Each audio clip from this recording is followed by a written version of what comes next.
சிவன் வடிவாய் சுடரொளியாய் தோற்றம் கொண்ட சூலம் தெய்வமரம் தரிசனத்தில் சிவனே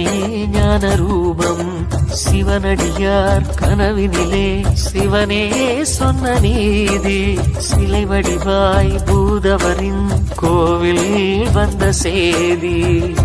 அம்பிகையின் அதிபதியாய் அன்பு நிறை அருளிதியாய் கோண்டாவில் கோவில் தரிசனம் கொடுத்திடும் ஈஸ்வரரே நக்ஷத்திர உத்திரமாய் சக்தி சிவ சித்திரமாய் திருத்தேரில் உற்சவம் நிகழ்த்திடும் பூதவராஜாவே வாசகம் திருவாசகம் உன் கோயிலில் நான் பாடுவேன் நேசகன் இசை பூக்களால் மலர் மாலையை நான் சூட்டுவேன் சிவ சிவ சிவ என உணர்வினில் கலந்திட சிவமுக தரிசனம் நினைவினில் நிறைந்திட சிவமெனும் அனுபவம் மனதில் மலர்ந்திடுவே சிவமே